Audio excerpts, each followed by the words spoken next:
বোন, তুমি আমাকে এত গরমের মধ্যে এই মোটা জ্যাকেটটা পরাচ্ছ কেন? আরে ভাইয়া, আমি এই জ্যাকেটের ভিতরে জুস ঢেলে দিব, যাতে তুমি যে কোনো সময় যেখানে খুশি জুস খেতে পারো। নাও, এবার স্বাদ নিয়ে দেখো। ওয়াও বোন, দারুণ মজা তো। তাহলে বোন, তাড়াতাড়ি বাইরে যাই আর অন্য বাচ্চাদেরও দেখাই। আরে বাহ, তোমার জামাটা তো দারুণ। তুমি তো এর মধ্যে আবার জুস ভরে রেখেছো।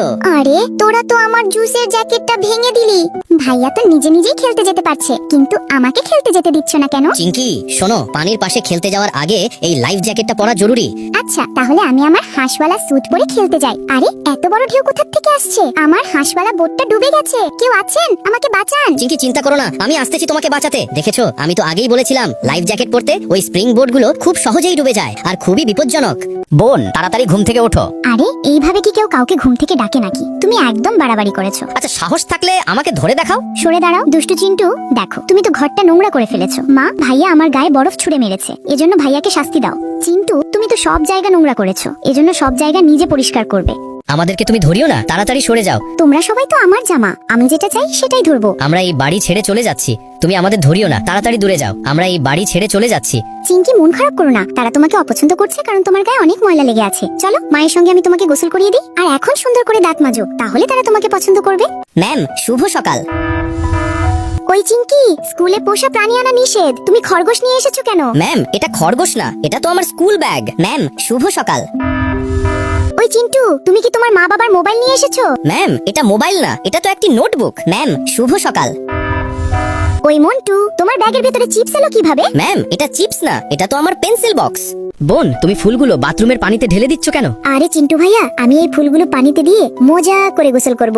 বাবা, একবার শুকে দেখো, আমার গা থেকে অনেক সুন্দর সুগন্ধ আসছে। চিন্টু ভাইয়া, তুমি আবার এতগুলো সাবান দিয়ে কি করবা? বোন, আমিও তোমার মতো এই সাবানগুলো বাথরুমের পানিতে ঢেলে দিয়ে গোসল করব। আরে পাগল চিন্টু, এই সাবানগুলো নষ্ট করো না। মা তোমাকে যে চকলেট কিনে দিয়েছে সেটা এত বড়, আর আমারটা এত ছোট কেন? এটা মা কিনে দেয়নি, এটা আমি নিজেই বানিয়েছি। আমি প্রথমে অনেকগুলো ললিপপ দিই, তারপর ডিম আর চিনি দিয়ে আঠার মতো গলাতে থাকি। এরপর তৈরি হয়ে যায় বড় রঙিন কালারের চকলেট। ভাইয়া, তুমি এই ললিপপ গুলো নিয়ে তোমার মতো চকলেট বানিয়ে দাও।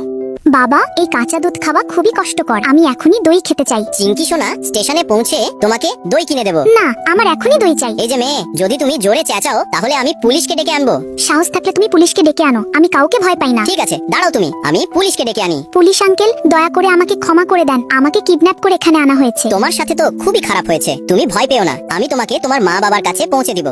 ভাইয়া, তুমি শরীরে সবুজ মুগ ডাল লাগাচ্ছ কেন? বোন শোনো, আমি এখন সবুজ মুগ ডালের উপরে পানি দিব। এরপর আমার পুরো শরীরটা সবুজ ডাল গাছের মতো হয়ে যায়, কারণ বাবা কালকে আমাকে নিয়ে পাহাড়ে শিকার করতে যাবে। আর সেখানে তো অনেক খরগোশ আছে, কারণ খরগোশগুলো সবুজ ডালপালা দেখলে কাছে আসে। আরে এটা কি জিনিস, আর আমাকে কোথায় নিয়ে যাচ্ছে? কেউ আছেন? আমাকে বাঁচান, আমি তো মহাকাশে চলে এসেছি। চিন্টু, ভয় পেও না, আমি তোমাকে মহাকাশে এনেছি। তুমি তাড়াতাড়ি এই হেলমেটটা পরে নাও। চলো বাবার সঙ্গে আজকে তোমাকে নিয়ে মহাকাশে ঘোরাবো। বাবা, দারুণ তো মহাকাশ দেখতে। চলো আমরা রকেটের ভিতরে যাই। বাবা, তুমি এত ভালো ঘরে নিয়ে এলে কেন? চিন্টু, আমি তোমার জন্য ঘরেই একটি বালুচর বীজ বানাবো, যাতে তুমি খেলতে পারো। এর মধ্যে একটু পানি দিলেই তো আসল সমুদ্র সৈকতের মতো হবে। মা দেখো, আমি ঘরেই সমুদ্র সৈকতের মতো খেলতে পারছি। চিন্টু, তুমি খেলায় এত ভগ্ন ছিলে, দেখো যার কারণে তুমি বিছানা নোংরা করে ফেলেছো। এখন তুমি আর বাবা মিলে সব বালি ঘর থেকে বের করো। আমি এখন মেশিন দিয়ে বিছানার বালিশ ফুলাবো। আরে আগুন লেগে গেছে, তাড়াতাড়ি ঝাড়ু দিয়ে আগুনটা নিভাই। আরে আগুন তো নিবে না, আরো বাড়ে। চিন্টু দাঁড়াও, আমি আগুন নেভানোর যন্ত্র নিয়ে আসতাছি। চিন্টু, তুমি আগুন নিয়ে খেলা করো কেন? মা, দুপুরে দেখলাম বাবা তার মেশিন দিয়ে বিছানায় হাওয়া দেয়। আরে সোনা, তোমার বাবা ঠান্ডা হাওয়া দিয়েছিল, কিন্তু তুমি গরম হাওয়া দিয়েছো। মা, তুমি এত বমি করছো কেন? মা, আমি পেটে গিয়ে দেখে আসি ছোট ভাই কি করছে। আমি প্রতিদিন বাঁধাকপি খাবো না, আর মাংসও খাবো না। আরে ছোট ভাই, তুমি ঠিকমতো খাবার খাচ্ছ না কেন? দেখো, তোমার জন্য মায়ের পেটের অবস্থা খারাপ হয়ে গেছে। বড় ভাইয়া, আমাকে মাফ করে দাও, এখন থেকে আমি ঠিকমতো খাবার খাবো। ঠিক আছে, তাহলে আমি যাচ্ছি। তুমি কিন্তু ভালোভাবে খেয়ে দিয়ে থাকবে। চিন্টু, আমার অনেক ক্ষুধা লেগেছে, আমি এখন টেবিলে থাকা সব খাবার খাবো।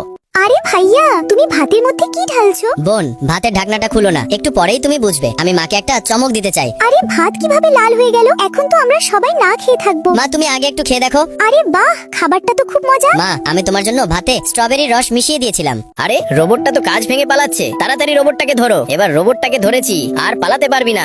আঙ্কেল, আপনারা আমার রোবটটিকে নষ্ট করিয়েন না। আমার কাছে রিমোট আছে, এটা দিয়ে বন্ধ করা যায়। এটা আমার বাবার টাকায় কেনা রোবট। আঙ্কেল, মনে হয় আমার বোন রোবটটিকে অতিরিক্ত ইউজ করেছে, যার কারণে রোবট নিজের কন্ট্রোল হারিয়ে ফেলে।